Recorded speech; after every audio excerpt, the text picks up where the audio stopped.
Mr. Henry Grant was a man who seemed to have everything. He was rich, so rich that most people in the city knew his name. People read about him in newspapers and saw his face on TV. His house was bigger than a school. He owned fancy cars, wore expensive suits, and always spoke with great confidence. Ow. But for all his money and power, Henry had a problem that even he could not solve. For several years, Henry suffered from a strange illness. It started as small aches and pains, but over time, it grew worse. He felt tired even after sleeping all night. His head would hurt, and sometimes his hands would shake. He could not eat his favorite foods because his stomach would hurt. The doctors he visited, some of the best in the world, ran many tests, but no one could figure out what was wrong. They gave him many pills, but nothing helped. This made Henry angry. He was not used to feeling weak. He was used to being in control, making big decisions, and having people listen to him. Now he felt helpless, and he hated it. Every new doctor or expert who tried to help him would leave with their head down, unable to explain his sickness. Some even tried to comfort him, but Henry would snap. "If you can't fix it, don't waste my time." One day, Henry's friend invited him to a special event at a large city hospital. The hospital was holding a fundraising event to help pay for equipment and support young volunteers who worked there. Henry agreed to go, hoping to get his mind off his problems for a while. He wore his finest suit and arrived in his most expensive car. Making sure everyone noticed him, the hospital's hall was filled with doctors, nurses, patients, and young volunteers. Some people spoke to Henry, asking for his advice or just wanting to say hello. Henry nodded politely, but his mind kept wandering to his illness. Even during the speeches and music, he found himself rubbing his tired hands and thinking about his pain. At one point, the hospital director stood on the stage and thanked everyone for coming. He talked about how the volunteers were the heart of the hospital, working long hours to help others without expecting anything in return. He invited a group of volunteers to come forward and share their experiences. Among them was a boy named Liam. Liam was just 16 years old, but he was well known at the hospital. He was not from a rich family, but he was bright, curious, and kind. He had a special interest in medicine and spent his free time helping doctors, cleaning rooms, and comforting patients. People liked Liam because he listened carefully, asked good questions, was never afraid to help with the smallest jobs. After the speeches, people gathered in groups to eat snacks and talk. Henry, feeling restless, found himself near the group of volunteers. He overheard them talking about dreams of becoming doctors or scientists. Some wanted to find cures for rare diseases. Henry, feeling a bit annoyed and perhaps wanting to show off, interrupted with a loud laugh. He said, "You all want to cure diseases? Let me tell you something. I've seen the best doctors in the world. If any of you can cure me, I'll give you $1 million. He said it with a mocking smile. Expecting the group to laugh along, some of the volunteers did laugh nervously. Others looked uncomfortable, unsure if he was serious. But Liam did not laugh. Instead, he looked at Henry calmly. "What is your illness, sir?" he asked, his voice polite but steady. Henry raised his eyebrows, surprised by the boy's boldness. "You think you can cure me? I've spent more money on doctors than you'll ever see in your life." Liam did not seem bothered. "Sometimes the answer is not about money, but about looking carefully and listening closely," he said. The group grew quiet. Few people smiled, thinking the boy was just being kind. But Henry, feeling a little challenged, replied, "All right. Young man, if you think you can help, I'm ready. Prepare the check." People nearby whispered to each other. Some thought Henry was being too harsh, but others were curious to see what would happen next. Liam smiled and nodded. "I'll do my best, sir. Can I talk to you and ask a few questions?" Henry agreed, half amused and half annoyed. Part of him wanted to teach the boy a lesson about how hard life could be. Liam began by asking Henry simple questions: how long he had felt sick, what made it worse or better, what he ate every day, and what kind of work he did. Henry answered with short replies, but Liam listened carefully, never interrupting. The boy even asked about things no doctor had asked before, like what Henry's childhood was like, whether he had pets, and if there were any strange smells, or chemicals at his house. As they talked, Henry noticed something different about Liam. Unlike most people, Liam was not impressed by his money or fame. He was not trying to get on Henry's good side, just wanted to help. Henry found himself telling the boy things he had never told anyone else about: his fears, his hopes, and even how lonely he sometimes felt since getting sick. The conversation lasted longer than Henry expected. By the end, he was surprised to find he felt a bit lighter, as if talking about his worries had eased his pain for a moment.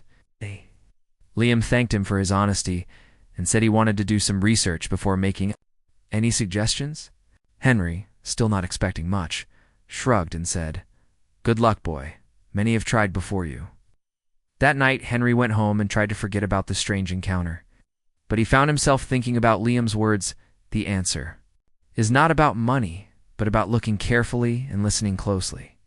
He wondered what the boy might discover. At the same time, Liam stayed up late at the hospital library, reading books and looking up rare illnesses on the computer.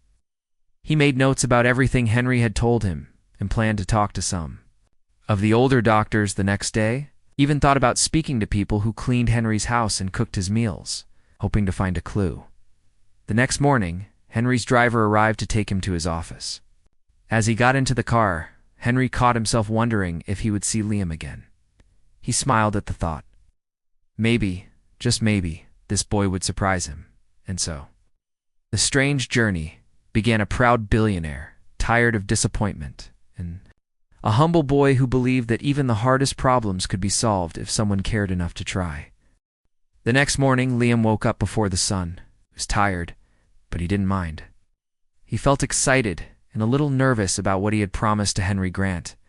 He knew most people thought he was just a kid. Liam had always believed that caring deeply and working hard could lead to amazing things. As he walked to the hospital, he carried a small notebook in his bag, filled with notes from his talk with Henry. Liam went straight to the hospital library and started searching for information. He wanted to learn everything he could about the SYMPTOMS Henry had described. While most boys his age played video games, Liam enjoyed reading medical books and online articles. He looked up rare diseases and strange allergies, and he even made a list of questions he still needed to ask Henry. As soon as he finished his volunteer shift, Liam took a city bus to the neighborhood where Henry lived. The mansion stood behind tall gates, guarded by security cameras and 2 uniformed guards.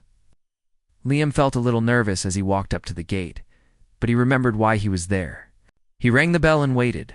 A guard answered, surprised to see a teenager at the gate. "Can I help you?" the guard asked, looking Liam up and down. Liam explained that he was the boy from the hospital, and he wanted to talk to Mr. Grant about his health. The guard made a call to the house. After a short wait, the big iron gate slowly opened, and Liam was led inside. The house was huge and beautiful, with a big garden, a swimming pool, and statues in the yard. Liam walked up the marble steps and was shown to a bright living room with big windows. Henry was sitting there, looking a little tired but also curious. "You again?" Henry said, raising an eyebrow. "I didn't expect you back so soon." Liam smiled politely. "Thank you for seeing me, sir. I want to ask a few more questions, and I'd like to see where you spend most of your time.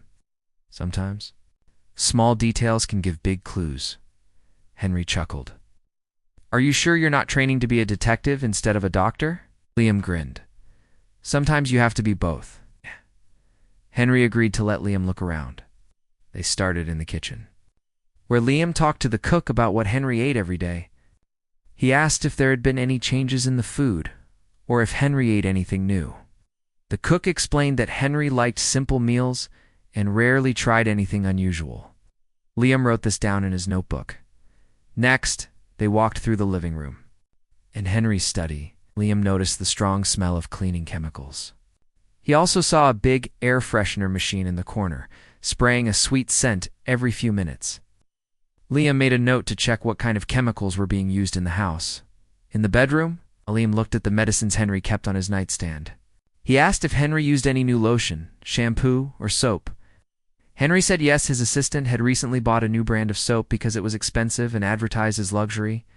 Liam made another note. Liam then sat down with Henry and asked more personal questions. Had he traveled anywhere new in the past year? Had he changed his laundry detergent? or gotten any new pets? Henry said he hadn't traveled much since he got sick, and he had no pets. But he did mention that his house had recently been remodeled. With new paint and new carpet in some rooms, after their tour, Henry grew quiet. He watched Liam write in his notebook, flipping back and forth between pages. "You really think you'll find something the best doctors in the world missed?" Henry asked, half joking, but also hopeful. Liam answered honestly, "I don't know, sir. But sometimes doctors are too busy, or they look for complicated answers when the real problem is simple. I think maybe the answer is here if we just pay attention." Henry nodded. For a moment he remembered being young himself, curious, hopeful, and unafraid of difficult questions, before Liam left. He asked for a list of all the medicines and vitamins Henry took, and the names of all the cleaning products and air fresheners in the house. Henry agreed to ask his assistant to gather this information after leaving the mansion. Liam visited a pharmacy and a hardware store. He asked about the chemicals in some of the cleaning products he had seen. The pharmacist explained that some products could cause allergies in sensitive people, especially if used daily. The hardware store clerk told him that new carpets and paint could also make people sick for weeks or even months after installation. With all this new information, Liam returned home and called an old family friend, who was a retired doctor. He described Henry's symptoms and what he had seen at the house. The doctor listened carefully and then suggested that Liam look into environmental illness, sickness caused by things like chemicals, dust, or mold in a person's surroundings. Liam stayed up late again, reading about environmental illness and chemical sensitivity. He found stories of people who got sick from new carpets, strong cleaning products, and air fresheners. Some people even had trouble with certain soaps and lotions. Their symptoms sounded a lot like Henry's. The next day, Liam brought his notes to the hospital. He showed them to one of the doctors who liked to help the volunteers. The doctor was impressed by Liam's careful work and told him, "You might be onto something. Not many people think to check a person's environment, but it can make a huge difference." Feeling encouraged, Liam called Henry's assistant and explained what he had learned. He asked if they could remove the air fresheners, stop using the new soap, and open the windows to let fresh air in. He also suggested that Henry try eating simple foods for a few days and avoid spending time in the newly painted rooms. At first, Henry's assistant seemed doubtful, but Henry overheard the call and decided to try it. He was tired of feeling sick and wanted to see if Liam's ideas would help. He asked his staff to do everything Liam said. Over the next week, Liam visited the house every day to check on Henry and see how things were going. He kept careful notes of what Henry ate, how he felt, and what changes had been made in the house. Henry's staff removed all the new soaps and stopped using strong-smelling cleaning products. They opened the windows and brought in fans to help the fresh air circulate. On the third day, Henry woke up feeling a little better. His headache was gone, and his hands did not shake as much. By the fifth day, he felt strong enough to walk around the garden for the first time in months. He smiled when he saw Liam arrive and said, "Maybe you're a genius, boy." Liam just laughed. "He just needed a little fresh air, sir." By the end of the week, Henry's symptoms had improved so much that he could hardly believe it. He called his regular doctor to check his progress. After some tests, the doctor agreed that Henry was recovering, and there was no sign of the mysterious illness. Henry started to feel hopeful for the first time in a long while. He realized that sometimes the right answer doesn't come from the fanciest technology or the most expensive treatment. Sometimes it comes from someone who truly cares, listens closely, and dares to try something different. People at the hospital started to hear about what was happening at Henry's house. Some thought it was just luck. Others said that Liam must have a special gift. But everyone agreed that Henry was lucky to have met someone who cared enough to help when everyone else had given up. Henry himself began to look at Liam in a new way. He was no longer just a boy from the hospital. He was someone who had done what no one else could, a person who had given Henry his life back, just by caring enough to listen and think carefully. The days went by, and each morning brought new hope to Henry. He had almost forgotten what it felt like to wake up without pain. He started to enjoy small things again, like the taste of breakfast and the warmth of sunlight on his face. For so long, he had felt trapped by his sickness, but now he felt a little freer each day. Liam kept visiting Henry, never missing a day. The staff in the big house got used to seeing the young boy's bright face and notebook. Some of them even started helping Liam, telling him about small changes they noticed in Henry's health. The cook said, "Mr. Grant asked for pancakes today, first time in months." The gardener added, "He smiled at me this morning." Henry himself became more curious about his own illness. He started asking Liam questions instead of the other way around. "Do you really think all those chemicals made me sick, Henry?" asked one afternoon as they sat in the garden. Liam nodded. "I do. Many people get sick from things in their homes, but doctors sometimes forget to look for those answers." Henry frowned. It seemed so simple. "Notice," Liam answered, "sometimes doctors look for very difficult answers and forget to check the easy things." By now, the house was much cleaner in a natural way. All the air fresheners and strong cleaners were gone. The windows stayed open, and the air felt fresh. Even Henry's clothes were washed with a gentle soap that didn't smell of perfume. Slowly, his headaches disappeared, his stomach felt better, and his hands stopped shaking. Henry's mood improved too. He joked with his staff, took walks in the garden, even called some old friends he hadn't seen in a long time. One day, Henry decided to call his personal doctor and ask for a full checkup. Dr. Lee, a careful and experienced man, came to the mansion. He examined Henry and ran a few simple tests. After looking at the results, Dr. Lee shook his head in amazement. "I haven't seen you look this healthy in years, Mr. Grant. Whatever you're doing, keep doing it." Henry explained all the changes Liam had made in the house. Dr. Lee was surprised. "It makes sense," he said thoughtfully. "Some people are very sensitive to chemicals, especially if they're used every day. Many doctors do not check for this. You're lucky that someone cared enough to look at every detail." After the checkup, Henry felt a mix of pride and humility. He was proud that he was finally better, but he also realized that all his money and pride hadn't found the answer Liam had. Henry told Dr. Lee about the promise he had made. "If anyone cures me, I'll give them $1 million. Dr. Lee laughed kindly. "That's a big promise. What will you do now?"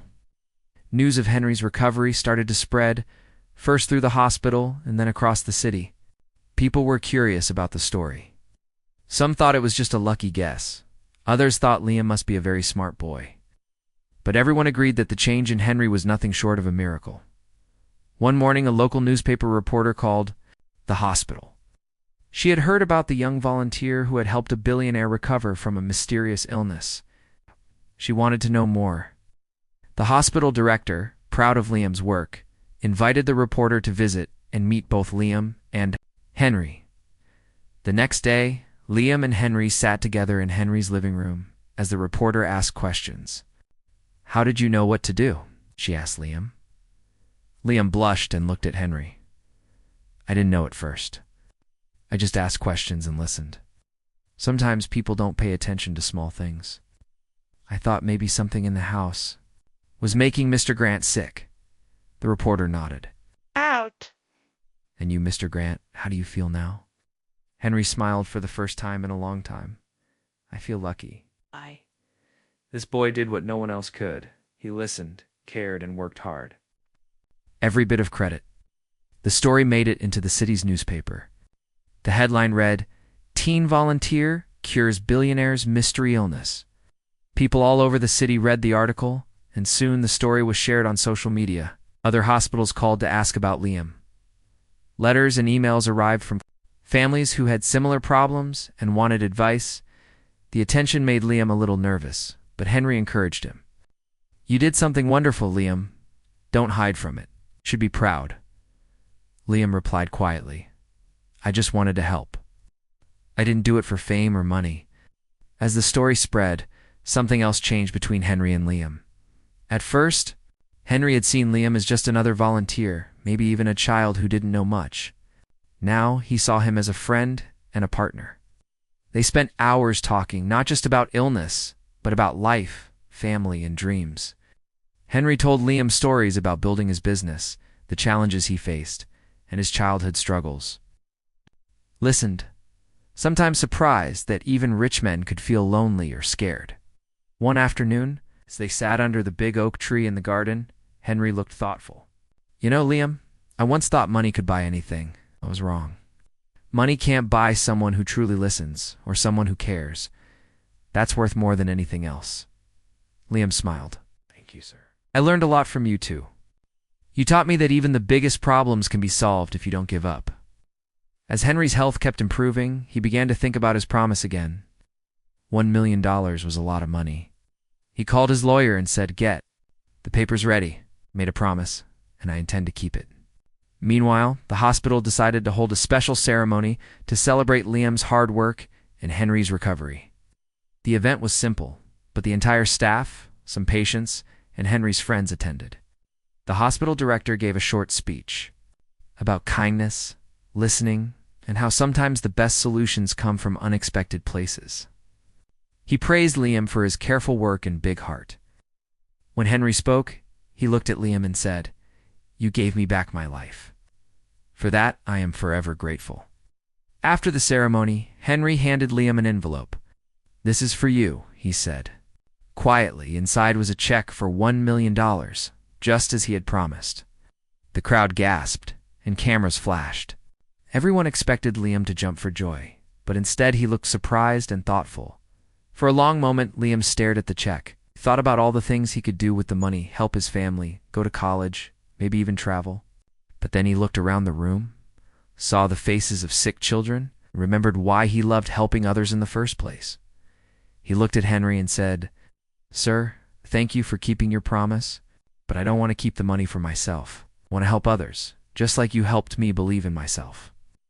Can you use the money to help the hospital and give scholarships to kids who want to study science or medicine?" Henry was moved, almost to tears. He nodded and shook Liam's hand, promising to use the money to start a scholarship fund for young people who wanted to make a difference. That day, Henry's heart changed in a way that was even bigger than his recovery. Liam proved that sometimes a person's greatest reward is knowing they've made the world a little better. The day after the ceremony, word of Liam's big decision spread across the city. People were surprised and inspired. Some said, "Who gives away $1 million?" Others said, "That boy has a bigger heart than most grown-ups." Parents talked about the story at breakfast, and teachers discussed it with their classes. News stations ran the story every hour. It was rare to hear about kindness and honesty, and everyone wanted to know more about the boy who changed a billionaire's life. Liam's life quickly became very busy. People started recognizing him in the street. When he went to the market with his mother, neighbors greeted him and asked how Mr. Grant was doing. At the hospital, the other volunteers treated him like a hero. Some doctors asked Liam to join their rounds, letting him listen and learn as they visited patients. Nurses smiled at him, and even the serious hospital director looked at him with new respect. But Liam did not let fame go to his head. He still woke up early, finished his schoolwork, and helped his mother with chores. He took his little sister to the park and played football with friends after school. If someone needed help, he was always ready, whether it was carrying groceries or helping an elderly neighbor cross the street. At the same time, Henry Grant's world changed too. For years, he had been known as a tough businessman, someone who rarely smiled. Now, people saw him differently. The story of his illness and recovery was everywhere.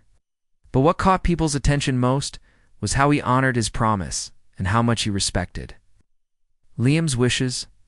Henry kept his word. With the help of his lawyer, he created a scholarship fund at the hospital. The fund was named after Liam, and its purpose was to help young people from families who could not afford college. The first scholarships were announced within a month.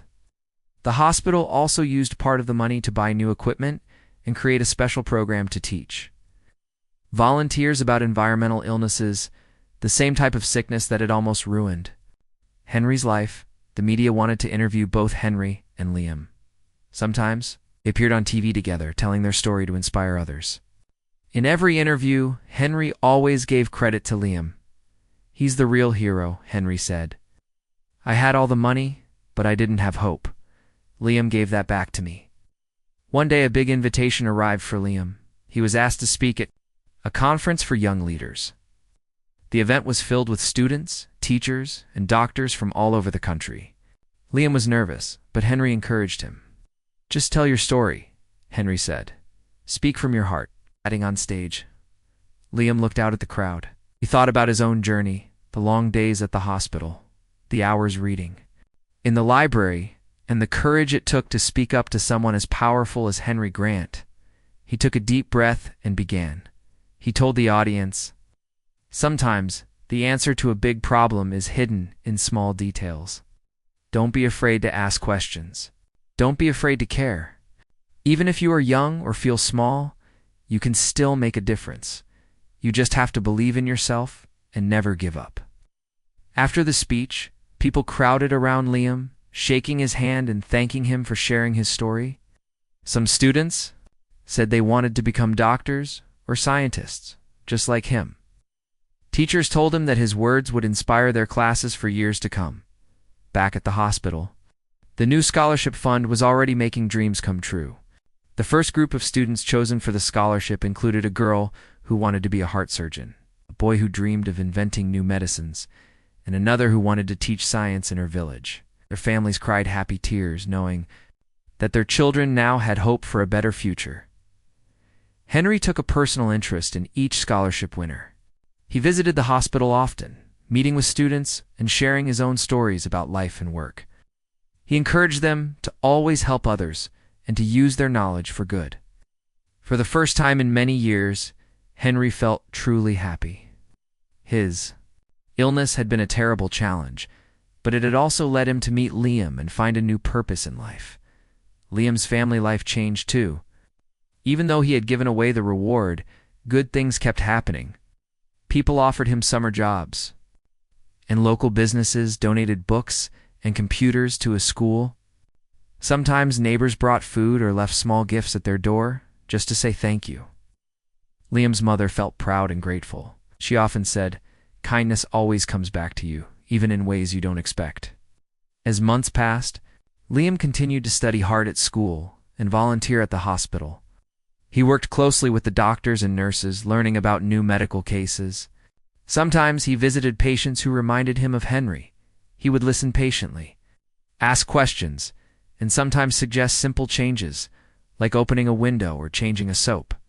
More than once, a small suggestion from Liam made someone feel better.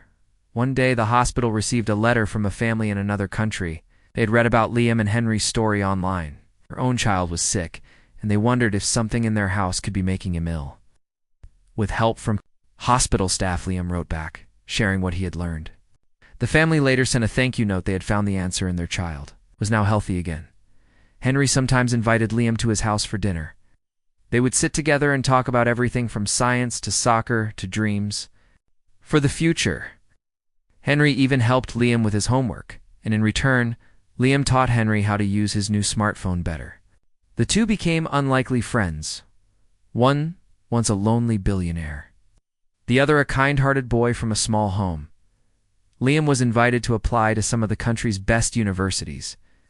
With his scholarship and the support of his community, he knew he could go anywhere and study anything he wanted. But more important than the awards or opportunities was the feeling that he had helped to make life better for others.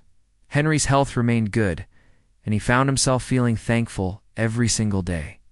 He made a promise to always use his money, an influence to help those who needed it most. He encouraged his business partners to donate to hospitals and support education for young people, saying the future is built by those who care.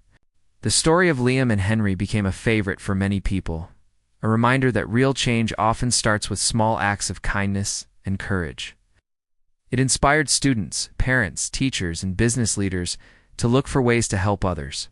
Some even started their own programs to support young people, following the example set by the boy and the billionaire.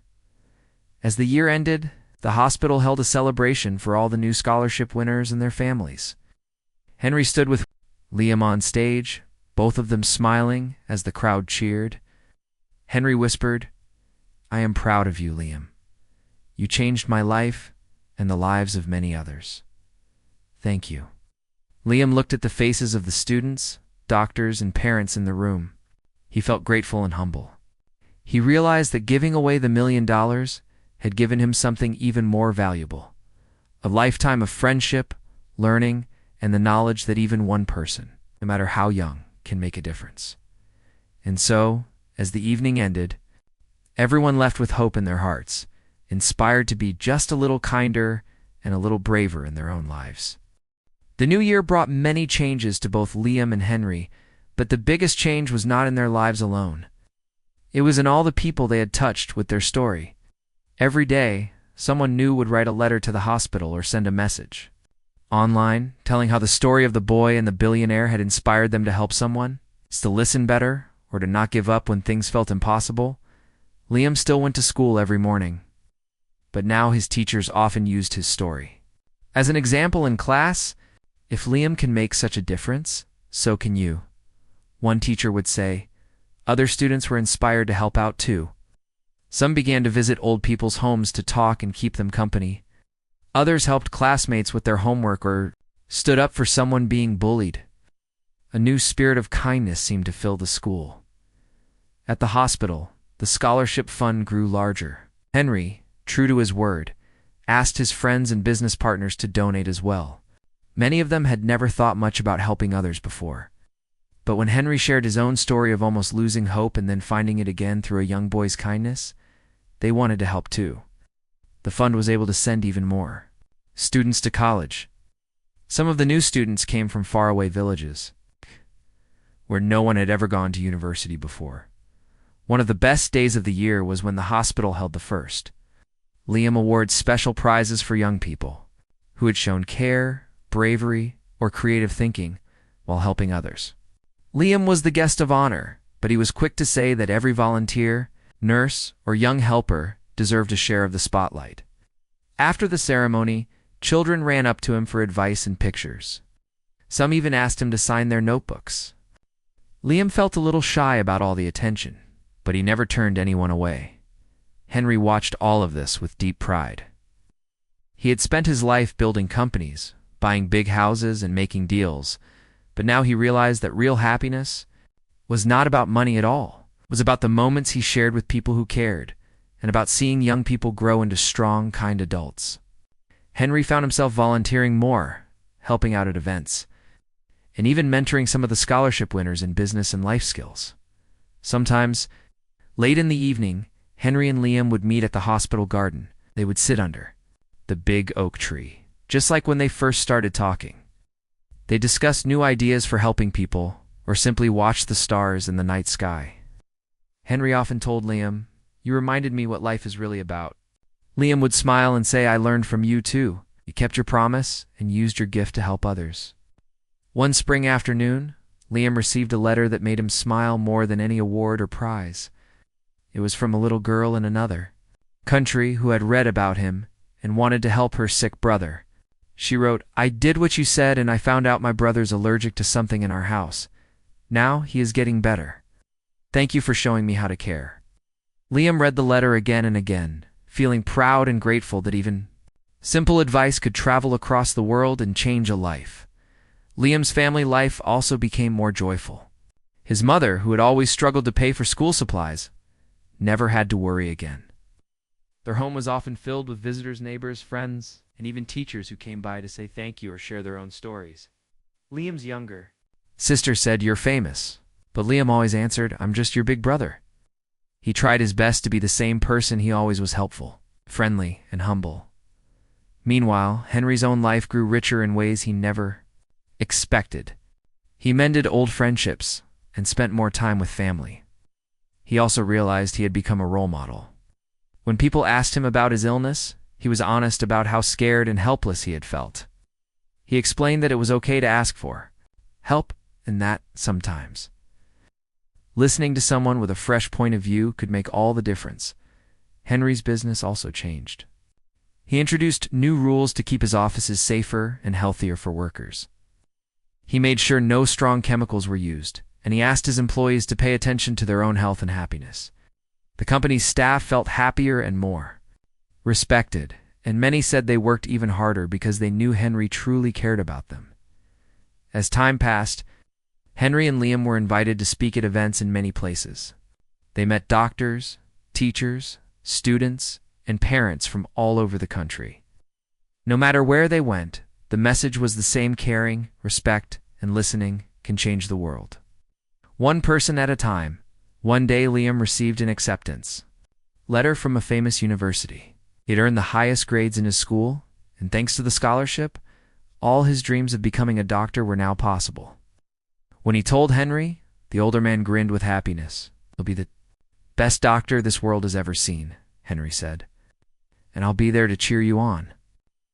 Before Liam left for university, the hospital held a farewell party. Doctors, nurses, volunteers, and even some patients gathered to wish him luck. Henry gave a short speech telling everyone how Liam had changed not just his health, but his entire life. "This boy taught me that even the smallest voice matters. He showed me the power of kindness and never giving up." Liam took the microphone and spoke from the heart. He thanked everyone for their support and encouragement. He reminded the young volunteers to always pay attention to others, to ask questions, and to never think they are too small to help. He said, "Sometimes a simple act of kindness can be the thing that saves a life or gives hope to someone who feels lost. Never forget that you matter." After the party, Henry walked Liam to the hospital garden one last time before university. They sat under the old oak tree, remembering how their journey had begun. Henry handed Liam a small box. Inside was a beautiful pen engraved with the words, "For the boy who listened and changed the world." Liam was touched. He promised to use the pen to write down his dreams and keep helping others. As Liam left for university, he felt both excited and a little nervous. But he knew he was not alone. The lessons he learned and the friendships he had made would always guide him. He promised himself that no matter how busy he became, he would always listen to others, always care, and always try to help. Years later, Liam became a respected doctor. He helped many people, always remembering to ask the right questions and to listen carefully, just like he did with Henry. He started his own foundation to help sick children and their families. He even visited the hospital where his story had begun. Meeting new volunteers and encouraging them to believe in themselves, Henry continued to support young people, visit schools, and share his story. He and Liam remained close friends, always supporting each other in new adventures. The story of Liam and Henry was shared in books, movies, and classrooms all over the world. But more important than any award or story was the truth that lived in the hearts of everyone who heard it. Kindness is powerful, listening matters, and anyone, even a young boy, can change the world, one good deed at a time.